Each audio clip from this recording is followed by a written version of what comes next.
भारत सरकार के भारतमाला परियोजना फेज 2 के तहत वाराणसी से कलकत्ता तक लगभग 593 किलोमीटर के ग्रीन फील्ड एक्सप्रेसवे वाराणसी से प्रारंभ होकर चंदौली होते हुए बिहार के कैमूर, रोहतास, औरंगाबाद और गया जिला से गुजरते हुए झारखंड के चतरा, हजारीबाग, रामगढ़ से बोकारो जिले में प्रवेश करेगा। यहां से पश्चिम बंगाल के पुरुलिया और बांकुरा, पश्चिमी मेदिनीपुर, हुगली और हावड़ा को जोड़ते हुए कलकत्ता तक जाएगी। इसकी सूचना औरंगाबाद विधानसभा क्षेत्र के सांसद सुशील कुमार ने दी है। एक नई सड़क जो बिल्कुल नए अलाइनमेंट के साथ, ग्रीनफील्ड अलाइनमेंट के साथ वाराणसी से कलकत्ते के लिए बनाने की योजना धरातल पर उतरने वाली है। ये सड़क 8 लेन होगी।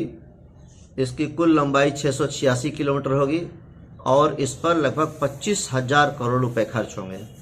इस सड़क के बनने से बिहार, झारखंड, उत्तर प्रदेश और बंगाल के लोगों को लॉजिस्टिक्स के मामले में और जन परिवहन के मामले में बहुत ही आसानी होगी, बहुत ही सुविधा होगी। लेकिन चर्चा को आगे बढ़ाने से पहले ये समझ लीजिए कि एक्सप्रेसवे क्या चीज है। दरअसल ये हाईवे का अगला वर्जन है। किसी स्टेट हाईवे या नेशनल हाईवे पर चौराहा और ट्रैफिक लाइट भी होते हैं, लेकिन एक्सप्रेसवे की खासियत होती है कि इस पर एक बार चढ़ गए तो रुकने का नाम नहीं। यहाँ चढ़ने और उतरने के लिए लिमिटेड एंट्री और एग्जिट पॉइंट होते हैं। यहाँ आपको एक ढलान मिलेगी किसी दूसरे सड़क से एक्सप्रेसवे चढ़ने के लिए या एक्सप्रेसवे से उतरने के लिए। इन्हीं सड़कों को सिग्नल फ्री बनाने के लिए ओवरपास और अंडरपास का इस्तेमाल होता है। एक्सप्रेसवे काफी चौड़े होते हैं, आमतौर पर 6 या 8 लेन वाले होते हैं, इसलिए ट्रैफिक स्पीड तेज होती है। कई एक्सप्रेसवे ऐसे भी हैं जहां कार के लिए मैक्सिमम स्पीड 120 किलोमीटर प्रति घंटा है। अब आते हैं ग्रीन फील्ड एक्सप्रेसवे पर। आम बोलचाल की भाषा में कहें तो वो एक्सप्रेसवे जो हरे भरे इलाकों से निकाल दिए जाते हैं ग्रीन फील्ड एक्सप्रेसवे कहे जाते हैं।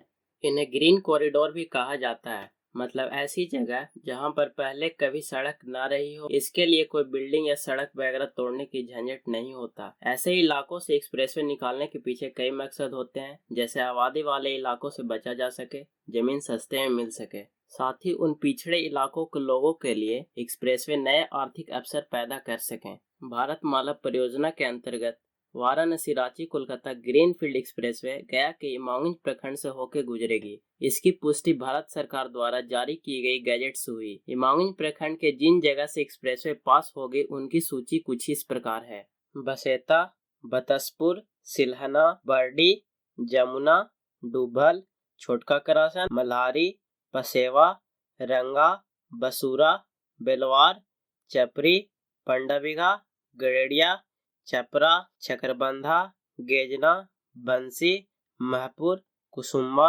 हिम्मतपुर, पुरुषोत्तमपुर, रोहबे, बेदौली, नौडीहा, संग्रामपुर, शाहपुर, कलेई, अमौना, विद्याचक, खेसरा, डुभल, रोंघा, डुमरिया प्रखंड के अनरबंसलिया, चकरबंधा, बरहा से ये एक्सप्रेसवे गुजरेगी। बताते चले कि ये एक्सप्रेसवे लगभग 100 मीटर चौड़ी और 593 किलोमीटर लंबी होगी।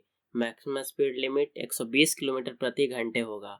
एक्सप्रेसवे के बन जाने से व्यापार हाई स्पीड से आगे बढ़ेगा। लोहा, कोयला के साथ अन्य व्यवसाय के लिए यह सड़क विकास का द्वार खोल देगी। यात्री भी कम समय में ज्यादा स्थानों तक पहुंच पाएंगे।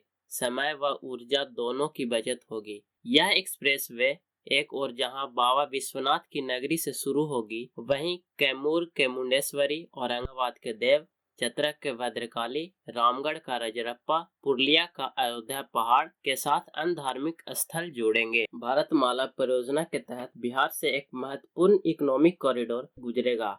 NHAI ने एक्सप्रेसवे का डिटेल प्रोजेक्ट रिपोर्ट तैयार कर लिया है। एक्सप्रेसवे से संबंधित चारों राज्यों उत्तर प्रदेश, बिहार, झारखंड, वेस्ट बंगाल को इस संबंध में अवगत कराते हुए उसमें आगे की कार्रवाई के लिए निर्देश दिया गया है। इस एक्सप्रेसवे का उद्देश्य उत्तरी और पूर्वी क्षेत्र में तेज गति वाला कनेक्टिविटी उपलब्ध कराना है। इससे पिछड़े क्षेत्रों का आर्थिक प्रगति का रास्ता साफ होगा। इस एक्सप्रेसवे से कई महत्वपूर्ण शहर जैसे चंदौली, भभुआ, सासाराम, औरंगाबाद, हजारीबाग, रांची, बोकारो, पुरुलिया, खड़गपुर को तेज कनेक्टिविटी मिलेगी।